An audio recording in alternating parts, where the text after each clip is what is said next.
Ողջույն, հանրայինի եթերում Եղիր առողջ բժշկական նախագիծն է, ես բժիշկ Վահե Տեր-Մինասյանն եմ։ Իրականում մեր մարմինը մշտապես մեզ հետ զրուցում է,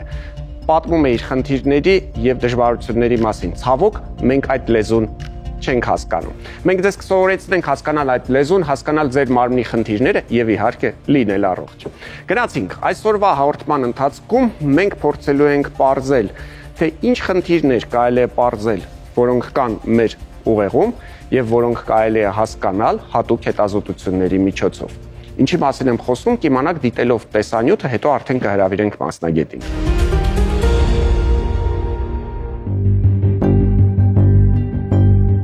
Հիսունչորսամյա Մուհամեդ Ալին Ատլանտայում վառում է օլիմպիական կրակը։ Ձեռքերի դողն ու դանդաղած քայլվածքն են մատնում Ալիի հիվանդության մասին։ Աշխարհի եռակի չեմպիոն լեգենդար բռնցքամարտիկը 42 տարեկան էր, երբ նրա մոտ Պարկինսոնի հիվանդություն ախտորոշեցին։ Կյանքի վերջին տարիները նա ապրեց անվասայլակի վրա։ Խոսքի, քայլվածքի դժվարություններ, ձեռքերի դող, քնի եւ հիշողության խնդիրներ։ Բոլոր այս ախտանիշներն առաջին անգամ իմի է բերել եւ դրանց դողացող կաթված անուն ընտրվել Ջեյմս Պարկինսոնը 1817 թվականին։ Անգլիացի վիրաբույժի 66 էջանոց հետազոտությունը կես դար անտարբերության էր մատնվել եւ միայն 1868-ին այն առանձնացրին որպես հիվանդություն ու տվեցին հենց բժշկի Պարկինսոնի անունը։ Այսօր Պարկինսոնի հիվանդությունը Ալցհեյմերի հետ ամենատարածված նեյրոդեգեներատիվ հիվանդություններից մեկն է։ Մեր գլխուղեղի աշխատանքը պայմանավորում են մոտ 90 միլիարդ նեյրոններ, որոնց միջև առկա են գրեթե 100 միլիարդ նեյրոնային կապեր։ Ինչն է նպաստում, որպեսզի այդ կապերը խաթարվեն՝ գենետիկա, շրջակա միջավայրի անբարենպաստ պայմաններ։ ԱՀԿ ուսումնասիրությունները ցույց են տվել, որ նեյրոդեգեներատիվ հիվանդությունների վերջին տարիների տոկոսային կտրուկ աճը պայմանավորված է նաև նրանով, որ շատ երկրներում բնակչությունը ծերանում է։ Ամեն տարի նյարդաբանական խանգարումներից մահանում է 9 միլիոն մարդ։ Իդեպ ցածր եւ միջին բարեկեցության երկրներում ավելի հաճախ են հանդիպում նեյրոդեգեներատիվ հիվանդությունները։ Հայաստանի Հանրապետության առողջապահության նախարարության 2024 թվականի տվյալներով մեր երկրում 65-ից բարձր տարիքի մարդկանց 1%-ն ունի Պարկինսոնի հիվանդություն։ Քանի որ նեյրոնների մահը անդառնալի է, նեյրոդեգեներատիվ հիվանդությունների մեծ մասի համար չկան բուժման արմատական մեթոդներ, որոնք կապահովեն լրիվ վերականգնում։ Փոխարենը, եթե հիվանդությունն ախտորոշվի վաղ փուլերում, հնարավոր է այն դանդաղեցնել, պահպանելով մարդու կյանքի որակը։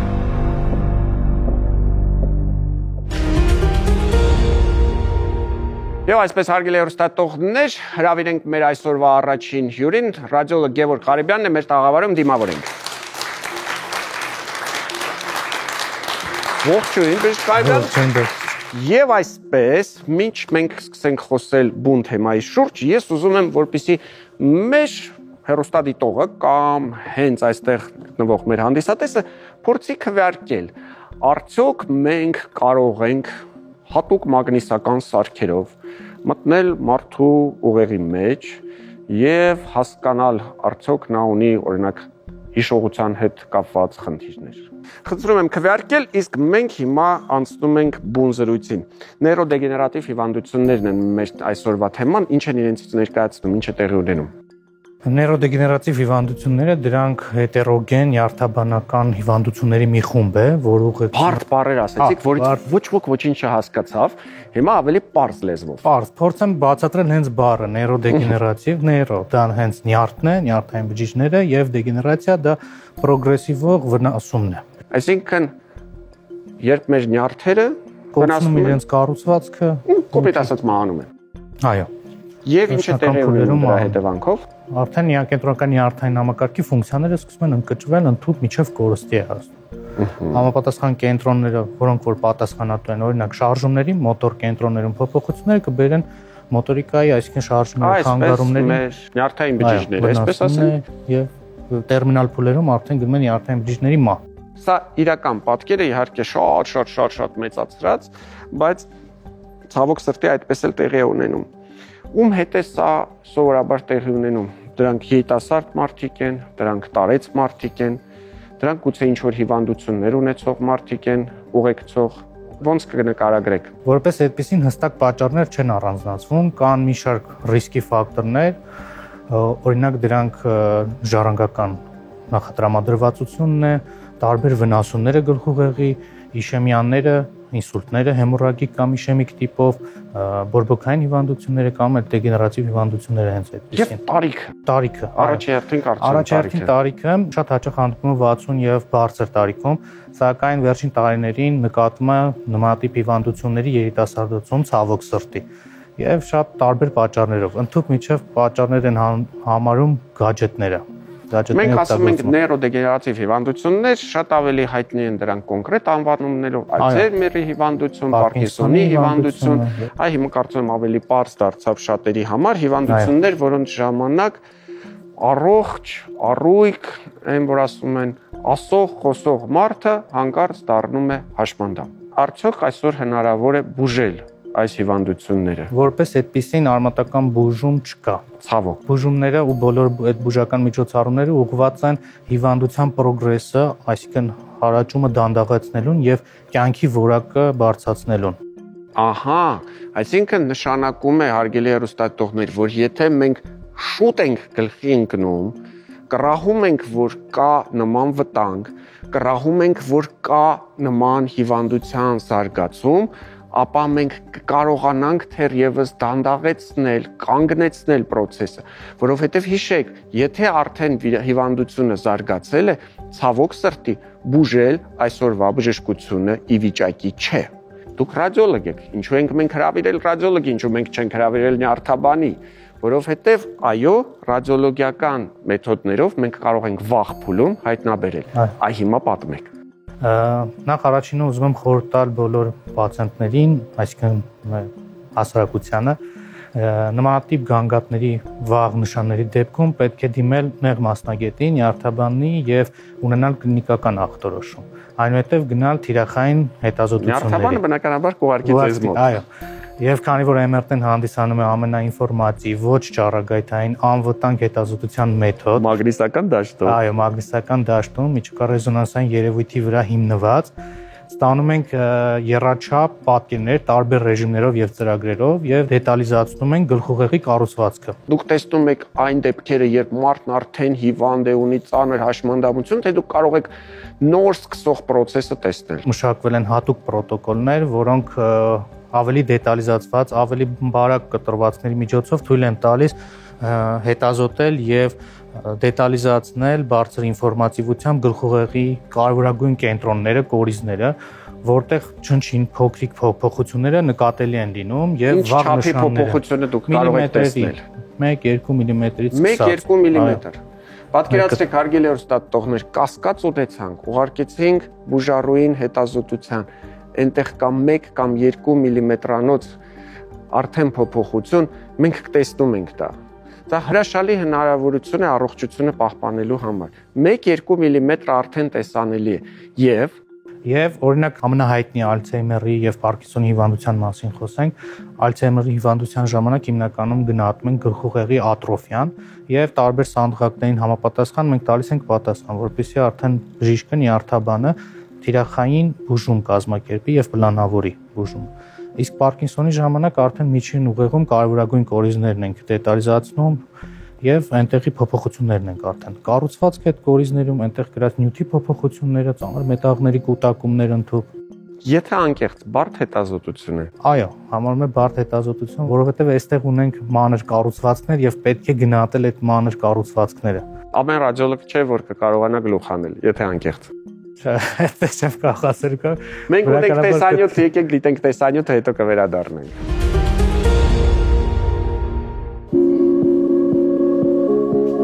Բարի ձեզ։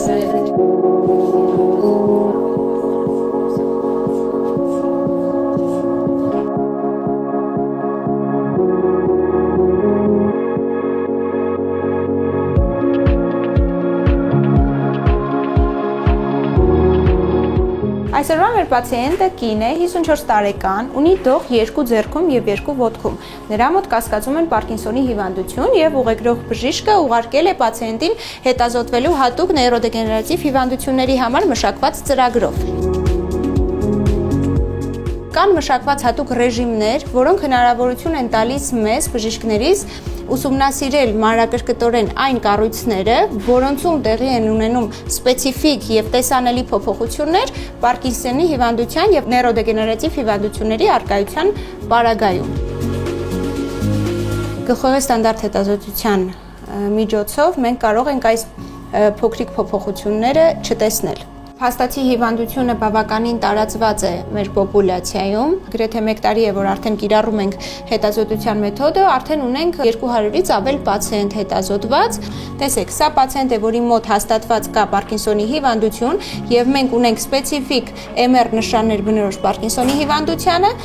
Տեսեք այստեղ այս ստրուկտուրաները ինչ սև են եւ լղոզված, հա, կոպիտ ասած, ի տարբերություն այս առողջ պացիենտի մոտ, որտեղ ավելի բաց գույն ունեն այդ կառույցները եւ այստեղ եթե ուշադիր լինենք, վիզուալիզացվում է սպիտակ բարակ գիծ, հա, նիկրոսոման, ինչի բացակայությունը եւ խոսում է Պարկինսոնի հիվանդության առկայության մասին։ Նեյրոդեգեներատիվ հիվանդությունների համար հատուկ մշակված ծրագրի առավելությունն ամենամեծ այն է, որ մենք հնարավորություն ենք ստանում հիվանդության վաղ փուլում հայտնաբերել փոփոխությունները եւ օգնել նյարդաբաններին դնել ճիշտ ախտորոշում եւ ժամանակին սկսել բուժումը։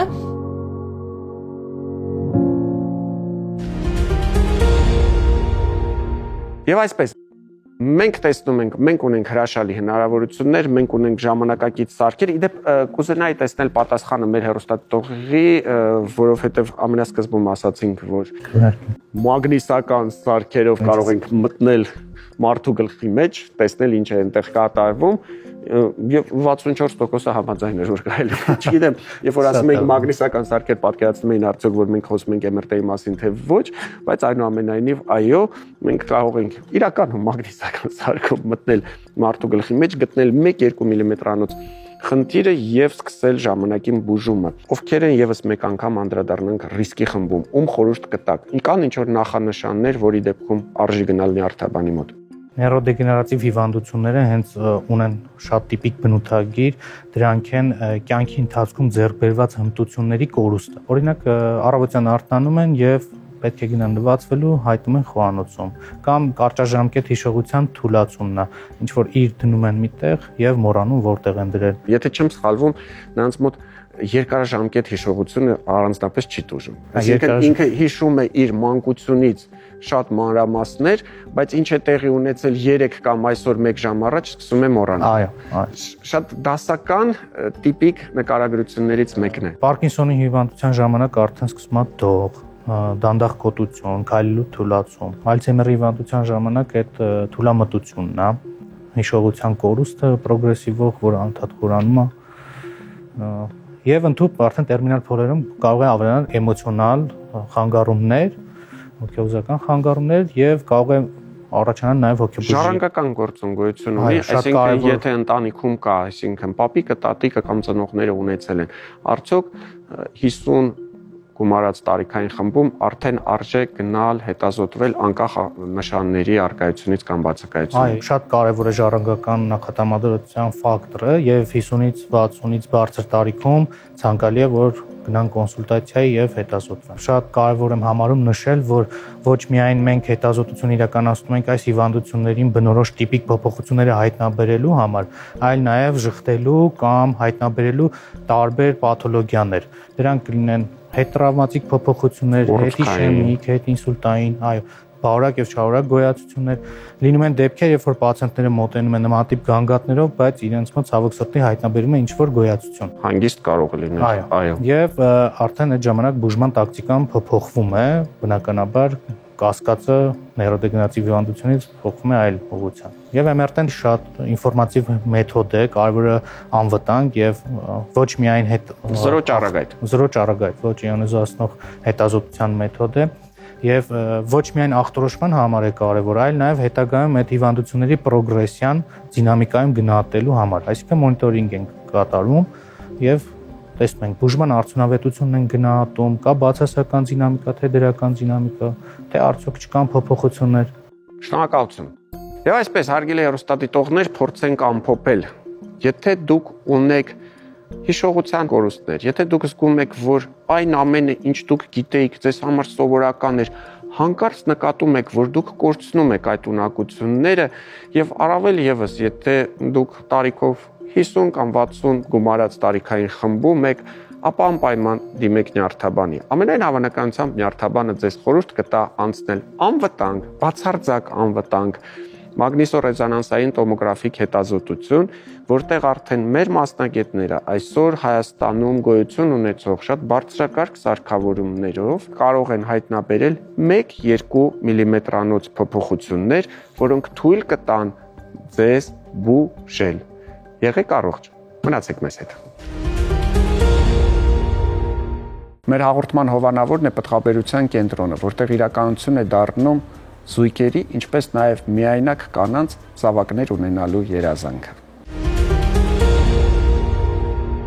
Այսպես հարգելի հեռուստատողներ, շարունակում ենք հաղորդումը, ծնողների դպրոցն է այժմ մեր եթերում եւ մենք խոսելու ենք քնի մասին։ Երբ երեխան պետք է քնի, ինչու պիտի երեխան քնի եւ գուցե երբ նրան կարելի է թույլ տալ չքնել։ Զրուցելու ենք մանկաբույժի հետ, Աննա Մխիթարյանն է այսօր մեր տաղավարում, համեցեք։ Ողջույն մեջտորին։ Եվ այսպես քնել թե չքնել, կամ քնեցնել թե չքնեցնել։ Սա երևի թե ամենակարևոր եւ հաճախ հնչող հարցերից է, ինչպես քնացնել, ինչպես ձևավորել ռեժիմ եւ այլն։ Ահա։ Հիմա որ ասում են բժշկուհի ջան, ինչ եք պատասխանում։ Աչքիս առջևով անցնում է իմ երեխայի պատմությունը, ով մինչև 1 տարեկան կարելի ասել չէր քնում, այո, բարև ձեզ։ Մանկաբույժի երեխան եւս կարող է չքնող լինել, այո, բայց իրականում ամեն երեխայի համար շատ անհատական է, բայց միևնույն է, կան ընդհանուր դրույթներ, որոնցին եթե հետևենք, ապա կկարողանանք ձևավորել ռեժիմ եւ արդյունքում երեխան կսկսի քնել։ Կանք ամենափոքրերին նորածիններին, որոնք որ կարող են քնել 15 րոպե, 20 րոպե արթնանալ, նորմալ է թե սա խնդրահարույց է, եթե երեխան մի քիչ քնեց, էլի վեր կացավ։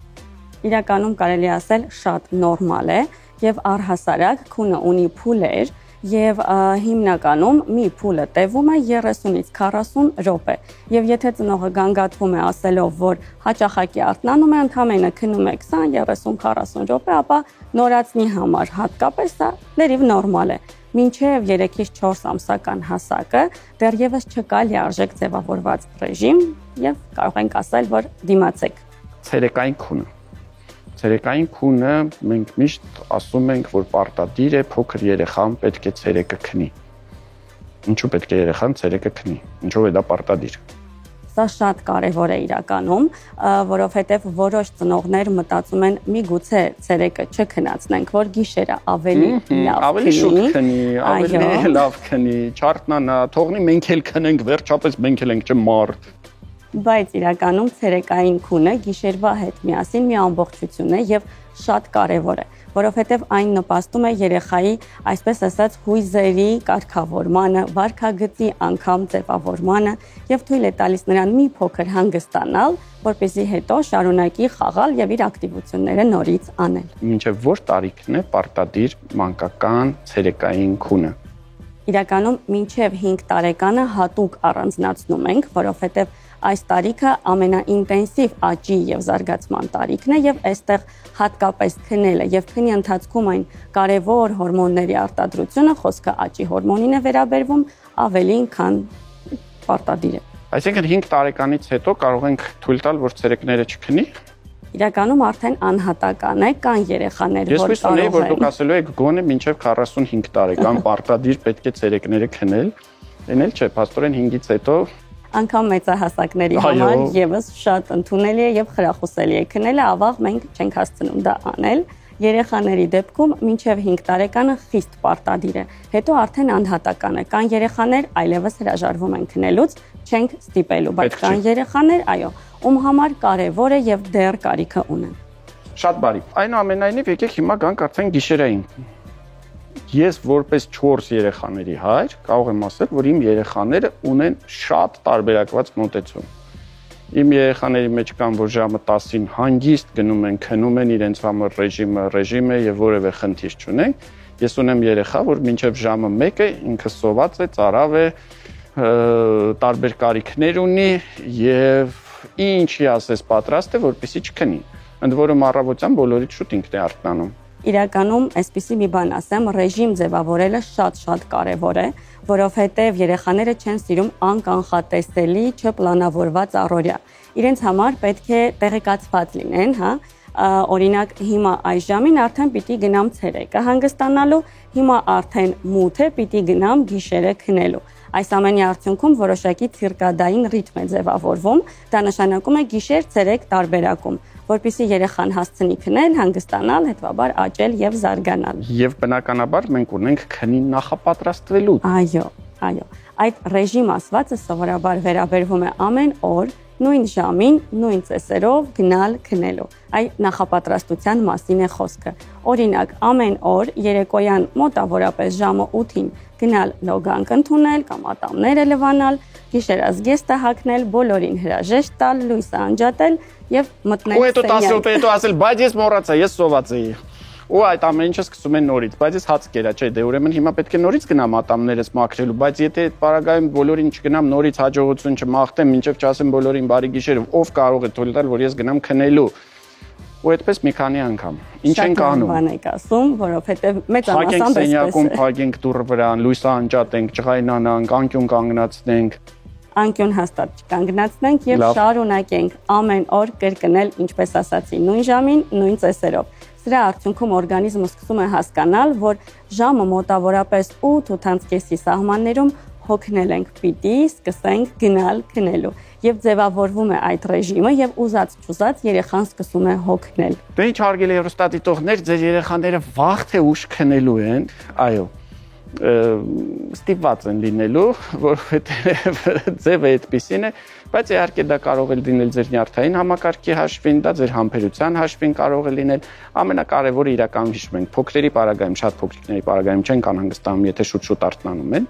Երկրորդը ցերեկային քունը մինչև 5 տարեկանների համար պարտադիր պայման է հանդիսանում, 5 տարեկանից հետո չենք ստիպում եւ իհարկե փորձում ենք ռեժիմ ձևավորել, որպեսզի նույն ժամին, նույն ձևով ամեն օր գնա քնելու։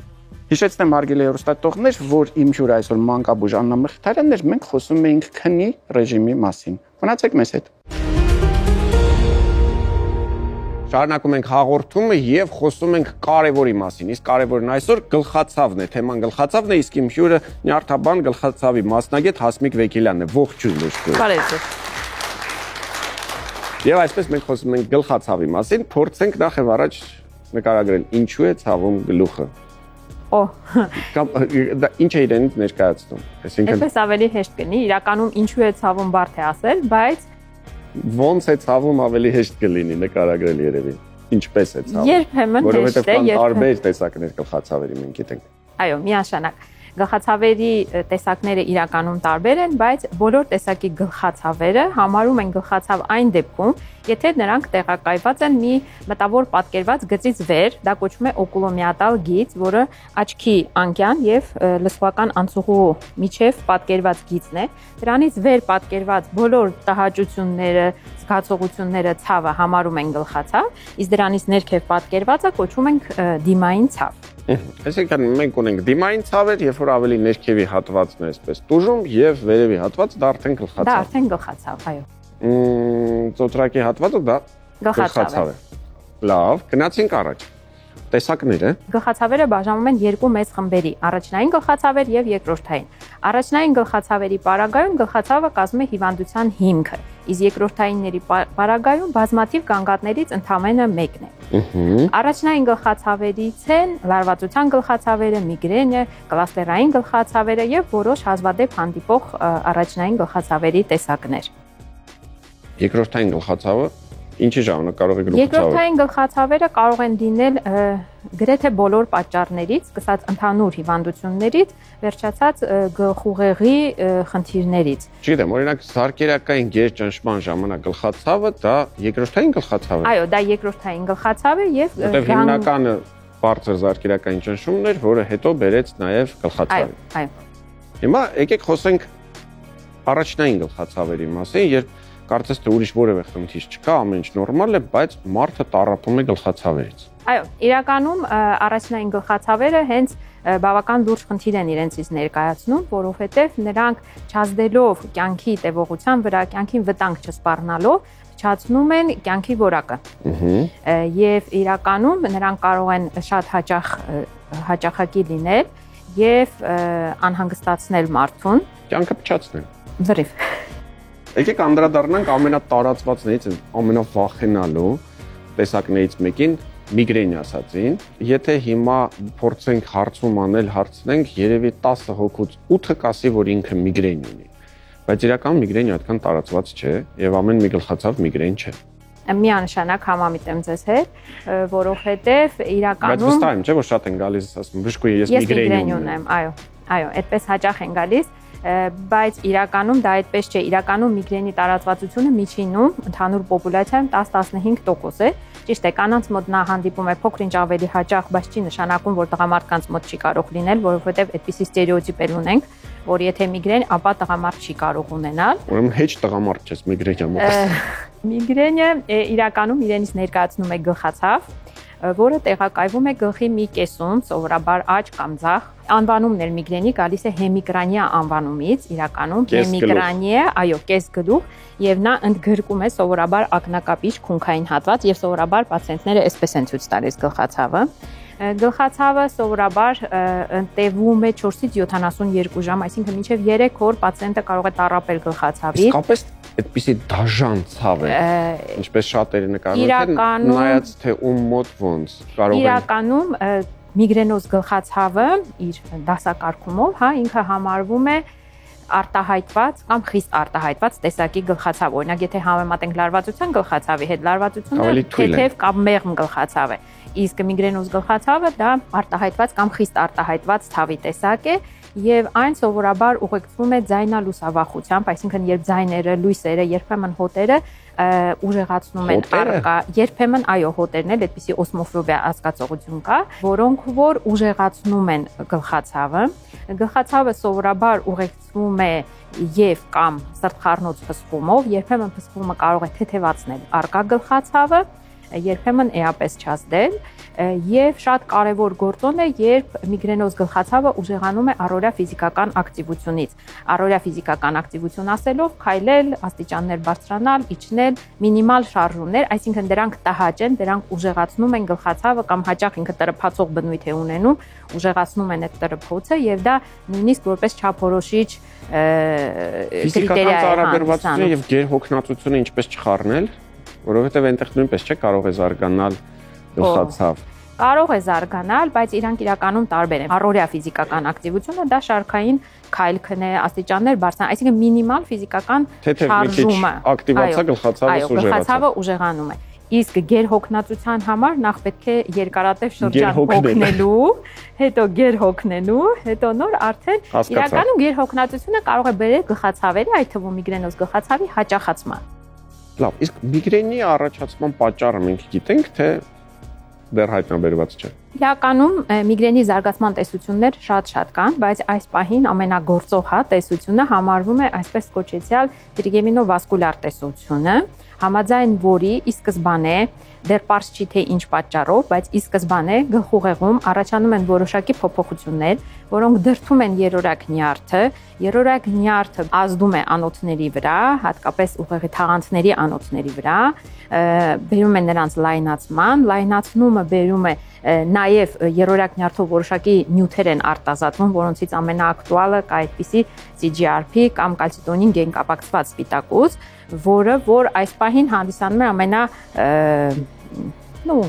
գործող գործոնը, հա, այդպես, եւ բերում է անոթների լայնացման, լայնացումը իր հերթին բերում է նույն երրորդ նյարդի ակտիվացման եւ արդեն պացիենտը զգում է ցավը։ Բոլորը հրաշալի պատկերացրեցին։ Մի քիչ բարդ է իհարկե, բայց ոչինչ։ Հիմա ունենք մի քանի սննդատեսակներ այստեղ, որոնք հենց հատուկ առանձնացրել ենք։ Շոկոլադ, ասում են շոկոլադը երբեմն կարող է նպաստել միգրենի ուժեղացման, համաձայն եք թե ոչ։ Եվ այո, եւ ոչ, որովհետեւ իրականում դա շատ անհատական գործոն է։ Միգրենի տեսակետից այո, կան սննդային գործոններ, որոնք կարող են նպաստել միգրենոզ նոպայի զարգացմանը, օրինակ նույն շոկոլադը, գինին, սուրճի չարաշահումը երբեմն, բայց դա նորից եմ ասում, օրինակ ընդեղենը կարող է բերել գլխացավի շատ համեմունքներով համեմված սնունդը եւ այլն, բայց դա շատ անհատական գործոն է։ Ցավոք այդպիսի ստերեոտիպ ունենք, որ բոլորին արգելում են չուտել շոկոլադ, չօգտագործել գինի եւ այլն, բայց իրականում դա անհատական է։ Եթե տվյալ անհատին այդ գործոնը դրթում է գլխացավ, ապա իհարկե ավելի հարմար է խուսափել այդ գործոնից, բայց եթե նման գործոն չունի անհատը, իրան սահմանափակել զրկել շոկոլադից իհարկե չարժի։ Շնորհակալություն։ Վերջին հարցս բուժման այսպեսի շատ մոդայիկ մեթոդ է այսօր բոտոքս ասած։ Կողմ եք, դեմ եք, ճիշտ է, սխալ է։ Գիտեք, մի քիչ բարդ հարց է իրականում, եւ կողմ եմ եւ դեմ եմ աճ ու ձախ կիրառումներին, երբ ոչ մասնագետները կամ ոչ որոշակի որակավորում բացատրենք, որ հեռուստադիտողներն հասկանան ինչ են անում։ Նախ ասեմ, որ բոտոքսը ցուցված է միայն եւ միայն քրոնիկ միգրենի պարագայում, իսկ քրոնիկ միգրենի մասին խոսում ենք այն դեպքում, եթե անհատը վերջի 3 ամիսների ընթացքում ունի 15 եւ ավել գլխացավ ամսվա մեջ, որոնցից 8-ը միգրենոզ են, եւ այդ դեպքում, եթե կիրառվել են առաջին, երկրորդ շարքի ընդունված դեղորայքները եւ կամ անտանելիության պատճառով կողմնակի էֆեկտների կամ հակացությունների պարագայում, եթե չենք կարող կիրառել կամ էֆեկտիվ չի առաջին եւ երկրորդ կարգի դեղորայքը, այդ պարագայում այո խոսում ենք բոտուլինոթերապիայի մասին եւ այդ պարագայում առաջարկվում է կատարել բոտոքս որոշակի պրոտոկոլով, որը որ սովորաբար կատարվում է մասնագետի կողմից։ Ինչքան ժամանակ է ազդում, եթե ամեն ինչ ճիշտ է արված։ Սովորաբար, եթե ճիշտ արված է, նա 3 ամիս է աշխատում, դրանից հետո ցանկալի է ընդհանրապես, որպեսզի գնահատենք բոտուլինոթերապիայի էֆեկտիվությունը, 3 ամիսը 3 անգամ պետք է կատարվի բոտուլինոթերապիա ճիշտ դեղաչափով, ճիշտ սխեմայով, ճիշտ հատվածներում եւ գլխացավի օրագիր լրացնելու պայմաններում եւ նոր հետո մենք կարող ենք խոսել էֆեկտիվ է արդյոք թե ոչ։ Շատ բարի, դուք ասում եք, եթե դեղերը չեն ազդում կամ չենք կարող ընդունել, այդ ժամանակ նոր կատարում ենք բոտուլինոթերապիա։ Հիմա ես հարցնում եմ, իսկ ինչու ես գնամ դեղեր խմեմ եւ ոչ թե միանգամից գնամ բոտուլինոթերապիայի։ Շատ ավելի հեշտ, մի քանի ներարկում 3 ամիս գլխացավ չունեմ։ Ինչու չեմ կարող ասել, բայց ընդունված կարգը այդպես է, այո, որովհետև բոլոր դեպքերում բոտուլինո տոքսինը իրենից տոքսին է ներկայացնում։ Այսպես թե այնպես դա թույն է։ Այո, ուղղակի ճիշտ դեղաչափերում բավական էֆեկտիվ կարող է լինել ճիշտ ձեռքերում գտնվելով։ Շնորհակալություն, հիշեցնեմ հարգելի հեռուստադիտողներ, մենք այսօր խոսում ենք գլխացավի մասին, իմ հյուրը Հասմիկ Վեկիլյանն էր, նյարդաբան գլխացավի մասնագետ։ Շնորհակալություն։ Ավստրալացի, որ 100 օր ապրել է արհեստական սրտով, տեսողությունը վերականգնող եռաչափ արհեստական աչքեր եւ նոր հակաթույն օձի խայթոցների դեմ, բժշկական գյուտեր, որոնց մասին գուցե չեք լսել։ Վիզուալ պրոթեզ կամ բիոնիկ աչքեր 2020 թվականին Հոնկոնգի գիտության եւ տեխնոլոգիաների ինստիտուտը ներկայացրեց աշխարհում առաջին եռաչափ արհեստական աչքը, որը ոչ միայն վերադարձնում է կույր մարդկանց տեսողությունը, այլև նրանց թույլ է տալիս տեսնել մթության մեջ։ Դա հաջողվում է արհեստական աչքում տեղադրված զգայուն սենսորների միջոցով։ Չինացի գիտնականների ստեղծած էլեկտրամեխանիկական աչքը կազմված է տասնյակ հաղորդիչ սարքերից։ Աչքի հիմքում պերովսկիտ հանքանյութն է, որն օգտագործում են արևային մարտկոցներ ստեղծելիս։ Հենց պերովսկիտն էլ կատարում է արհեստական եղջերաթաղանթի դեր, վերադարձնելով մարդկանց տեսողությունը։ Առողջապահության համաշխարհային կազմակերպության տվյալներով աշխարհում թունավոր օձերի խայթոցից տարեկան 140,000 մարդ է մահանում։ 2017 թվականին ամերիկացի իմունոլոգ Ջեյքոբ Գլենվիլը պատահաբար լսում է Թիմ Ֆրիդի մասին։ Այս տղամարդը 18 տարի շարունակ իրեն ենթարկել է թունավոր օձի խայթոցների, որպեսզի թույնի նկատմամբ իմունիտետ զարգացնի։ Լսելով այս անհավանական պատմությունը, իմունոլոգ Գլենվիլը գտնում է տղամարդուն եւ նրան խնդրում արյան նմուշ տրամադրել։ Թիմի արյան մեջ գիտնականները հայտնաբերում են տասնյակ հակամարմիններ։ Տարիների աշխատանքի արդյունքում ուսումնասիրելով տղամարդու արյունը, իմունոլոգներին հաջողվում է ստանալ 13 այնպիսի օձերի հակաթույն, որոնց առողջապահության համաշխարհային կազմակերպությունը դասել է աշխարհի ամենամահաբեր օձերի շարքում։ Գիտնականները բացահայտել են, թե որքան կարող է ապրել մարդը մետաղյա սրտով։ Սրտային սուր անբավարարություն ունեցող ավստրալիացի մի տղամարդու հաջողվել է տիտանե սրտով ապրել 100 օր։ Բուժարուն աշխարհում 6-րդ մարդն է, որին արհեստական սիրտ են փոխպատվաստել։ Մյուս 5 մարդիկ այդ սրտով ապրել են ընդամենը 27 օր, մինչև նրանց կհասնեին դոնորային օրգանները։ Ավստրալիացի տղամարդն ինքն է համաձայնել բժիշկների հետ միասին փորձարկել, թե որքան է դիմանում մարդը տիտանե սրտով։ Արդյունքում 2024 թվականի նոյեմբերին տեղադրված տիտանե սիրտը դոնորային սրտով փոխարինել են 2025 թվականի մարտին։ Հաշվի առնելով դոնորային օրգանների պակասն ամբողջ աշխարհում, այս նախադեպը կարևոր բեկում է մտցնում փոխպատվաստագիտության ոլորտում։ Դե ինչ հարգելի հեռուստադիտողներ, այսօրվա համար պատրաստել էինք այսքանը։ Ուզում եմ հիշեցնել, որ մեր հաղորդման հովանավորը պտղաբերության կենտրոնն է, որտեղ իրականություն են դառնում ցանկացած զույգի, ինչպես նաև միայնակ կանանց զավակ ունենալու երազանքները։ Ուզում եմ նաև հիշեցնել, որ մեր ամբողջ թիմը աշխատում է ձեզ համար, որ ձեզանից յուրաքանչյուրը լինի առողջ ու պահպանի այդ առողջությունը։ Եղիր առողջ, կհանդիպենք։